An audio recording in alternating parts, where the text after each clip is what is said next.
Sometimes it hurts so bad that we are 5 feet forward and 10 feet backward as Africans. There are certain things that do happen and you begin to ask why. Who are these people and how were they trained? This topic today is one of the evidences for those who claim otherwise.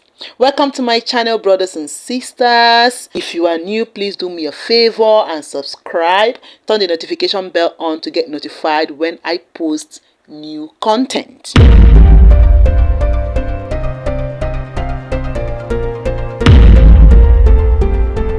Walking down the streets, feeling the breeze. In the sunshine state where dreams come with ease. Palm trees swaying with the ocean in view. This is the place where I always feel brand new. Sipping on a smoothie, chilling by the shore. Got my shades on, feeling like I can't be ignored. Sun-kissed skin, feeling so alive in the soft rap game. I strive to thrive. Waves coming, sand as I ride the vibe. Soft rap flowing. Several days ago, a particular narrative hit the South African space. Okay, I would say it hit the internet via SABC, that's the South African Broadcasting Corporation. Alright, they are the provider for television and other media and information services. And the internet went on fire. Before we dive into the hot coal, let us listen to this. Welcome back. You're watching The Agenda. Now, the city of Johannesburg has allegedly awarded a 149 million contract to Nigerian-linked company Corone Engineering for the rehabilitation of Lillian Ngoyi Street. Now, this follows a deadly explosion in July of 2023 that killed 15 people and left several injured. Corone Engineering takes over from Step Up Engineering, which was dismissed after issues with documents and a tax clearance. Now, the rehabilitation project is set to complete phase 1 by August of 2025, that is this year, and phase 2 by August of 2026 next year. We now welcome in studio Joburg Transport MMC Kenny Kunen, who joins us now. MMC, thank you so much for your time. I can imagine it's been a very busy morning for you on this front. Thank you for having me. Indeed, it's been busy. Yeah, so let's start with a progress report or a progress update. How far are we on getting all of this sorted out, particularly when we look at this project? First off, let us talk about the body language of the broadcaster, okay, that's the anchor. You will realize that he is also not comfortable with the fact that a Nigerian is being awarded a contract, but he had no choice but to add the information.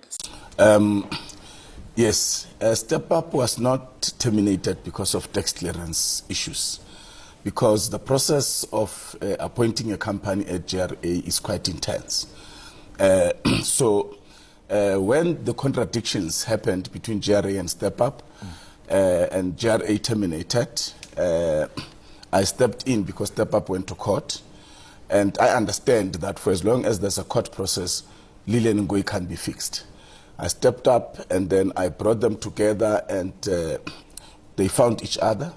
And that is why we're now able to appoint another company, or GRA was able to appoint another company.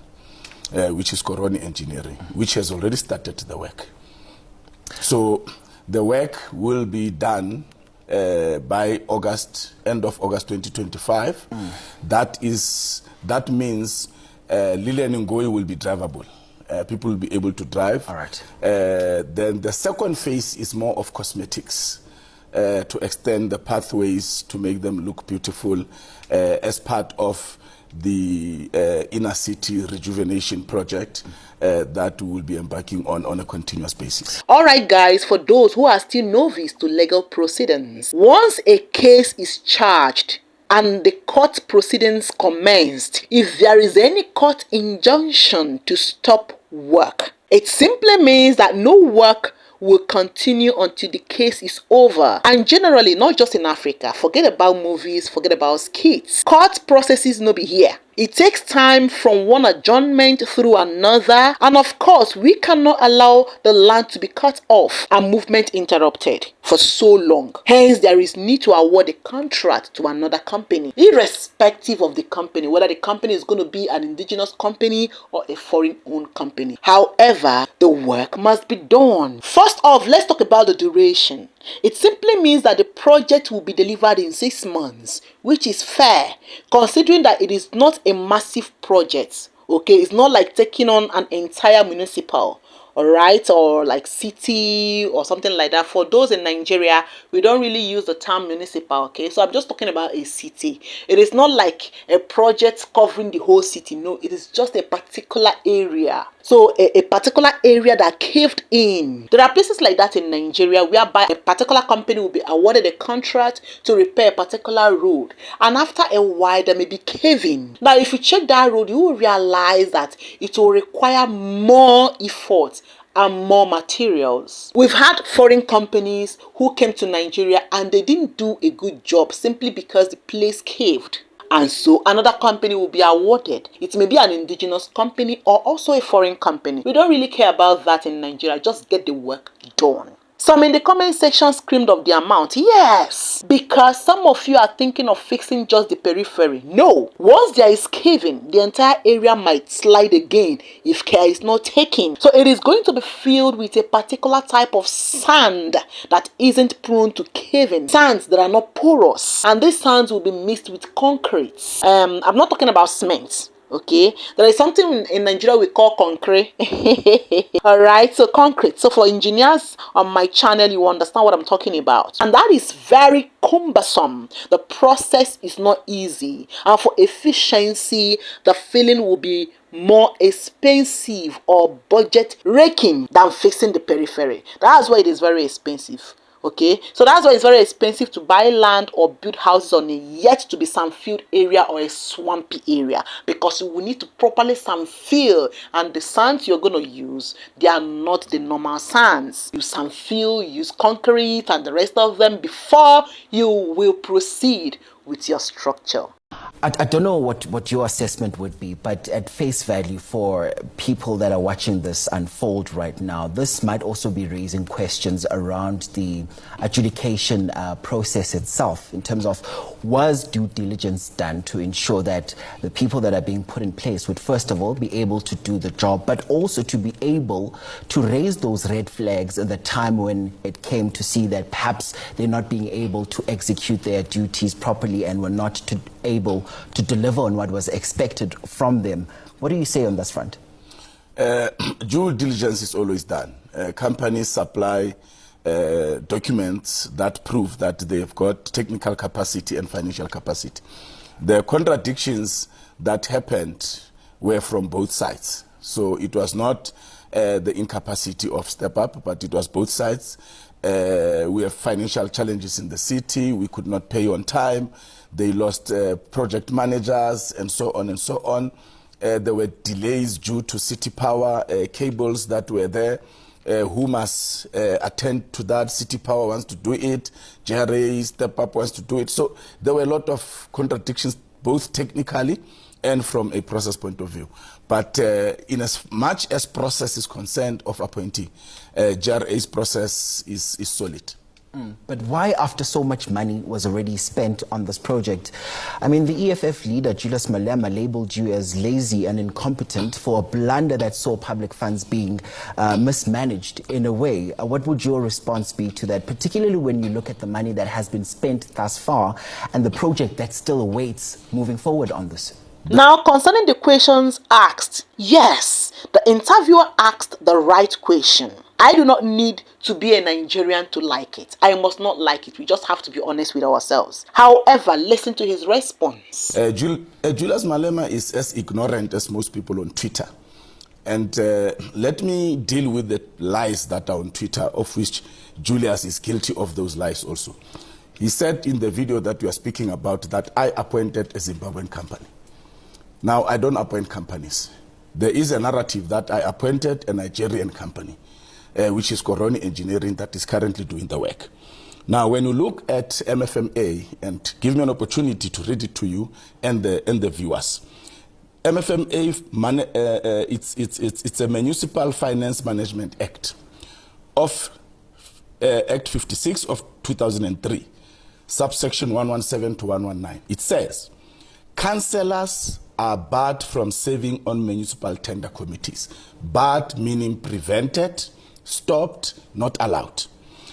No councillor of any municipality may be a member of a municipal bid committee or any other committee evaluating or approving tenders, quotations, contracts, or other bids, nor attend any such meeting as an observer. It further says, no person may interfere with the supply chain management system of a municipality or municipal entity, or amend or tamper with any tenders, quotations, contracts, or bids after their submission. Now, I'm a councillor. The law says I am barred from being part of a procurement process after submissions. Once the companies have submitted their documents into the tender box, I cannot ask questions, I cannot interfere, I cannot ask, I cannot even go and be an observer. If I do that, the same officials will then tell you that I am interfering and you will be labeling me as corrupt. I don't interfere in the procurement process. And evidence is there. A company with Zimbabwean links was appointed. Do you think I would have done that?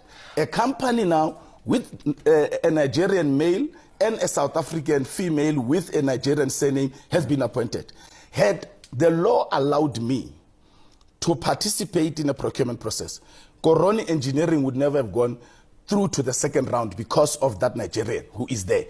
Had the law allowed me to participate in a procurement process, Coroni Engineering would never have gone through to the second round because of that Nigerian who is there.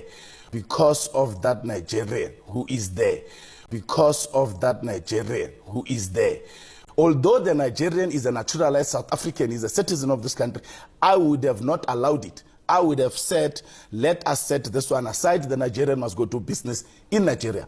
Although the Nigerian is a naturalized South African, is a citizen of this country, although the Nigerian is a naturalized South African, is a citizen of this country, I would have not allowed it. I would have said, let us set this one aside. The Nigerian must go do business in Nigeria. The Nigerian must go do business in Nigeria. Home Affairs policy and regulations allow foreigners to take advantage of these laws and participate in business that must be reserved for South Africans. That is why, as the Patriotic Alliance, we are in politics so that we can be able to take over home affairs, but also take over the country so that we can put limitations to the role of foreigners in our country. And there were a lot of issues on the operational front, because after an investigation, it was also alleged that the bidders also used fake permanent residence identity documents and had no tax clearance. What's the veracity of these allegations? This is one particular negative thing about South Africans. There is always a group of people that will dig up an agenda just to sabotage the work of a foreigner. Like, there is always that sabotage going on. They will dig out, they will find out, they will coin. Somebody will sit in their home and just manufacture lies just to sabotage somebody. Just to say, oh, this person is not fit for this role, simply because they are foreigners. Now listen to what the man had to say. Twitter will say fake things to smear a politician. Let me give you the process of... So this was all to smear you? Yes, to portray me as being incompetent, when I don't even get into that process. But let me give you the process of JRA. When the company submit, there's an adjudication committee. There's an evaluating committee.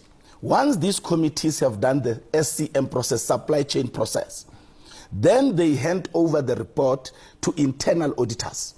Internal auditors will then go through their process, verify that everything is above board, verify the documents supplied by the companies. Then they hand over to external auditors. JRA is the only entity that does that. Hand over to external auditors. They verify. Then it goes to probity, which is a legal process that is done by lawyers. Once all those committees, those reports are put together and they all say everything is above board, only then does the company get appointed. So are you telling me auditors and lawyers will miss that a company does not have a tax clearance? So that was a lie. So there are lots of lies that are being peddled. The same lie that Patriotic Alliance has put a board, therefore I instruct the board who must be appointed to do contracts. The board does not get involved in the procurement process. So you've got a bunch of people on Twitter who, out of anger and hatred, ignorance and pure stupidity, including Julius Malema, would then go and say things that are untrue. A normal sentimental Nigerian, just like anyone, like any South African, okay, will get mixed feelings about his statements. But let us face the truth. This man is a pure politician. And he's telling the people what they want to hear of him not being in the position to do anything, and would have favored South Africans if he had the power. Yet, he still said one thing, that it is the due process that was followed. What he said is what every politician at a lower cadre will say. If they agree to influencing it, they won't get the votes of the people next time. However, if he climbs higher, he will do exactly what his orgas, his bosses, what they are doing currently, he will do so. Listen guys, there is a reason why countries are declared sovereign. You can't rule a country from Twitter or your house. You all need to get mature and face the hard truth. You do not rule a country on sentiment. You do not rule a country on impulse. If you meet successful businessmen, you will realize that they do not allow familiarity in their businesses. If not, their businesses will collapse. Why? Because of that sense of entitlement. If you want to get some job done, get a neutral third party, someone with no personal affiliation or personal alliance. If they are paid to deliver, they will do their job. If they fail to do their job or misbehave, the contract will be taken away from them and they will face the legal consequences for their actions. However, if they are indigenous companies, before you know it, you will see tribal sentiment, tribal remarks of, oh, it is because we are from so and so place. You will see people lamenting because it is awarded to a particular city. No. And again, because of political oppositions, they will capitalize on that to make some political statements. But if a foreign company should handle it, it is on neutral grounds. If you check some inferior projects, you will realize that they were done by some indigenous companies. Not because these indigenous companies do not know how to do their job. However, these indigenes were promised heaven on earth, but government owed them or slashed their funding via crooked politicians. Some reduced it to a regional problem or favoritism, and the contractor will be bullied into doing the work with substandard materials, not because he doesn't know how to get quality materials, but because no funding. Listen guys, forget what you are hearing online.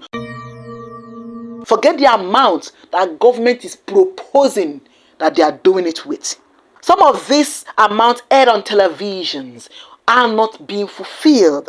Most times these contractors, especially if they are indigenes, are not paid or funded well. And so they would dish out what they were given. And the result will have consequences in the nearby future. For example, there are politicians who will bring their tribesmen or people from their villages or from their region or from their municipal or from their city or state for a contract, and they would demand a very high percentage. Do remember that there might be a cabal of men who will squander the funds that are released because they have an upper hand. But if a foreign company is being awarded this contract, you dare not. They are not obligated to work under duress. They are not answerable to any tribes person or any person from the municipal except government. So if you see an abandoned project by a foreign company, just know one thing: there was no proper funding. It is better not to work than to work with inferior materials. Now, for South Africans in the comment section, go through this, Nigerians and South Africans. I would really say that I'm impressed. I don't expect to see positive comments. No, we're talking about South Africans here. But I've come to realize gradually, recently, that some sensible South Africans are beginning to speak out.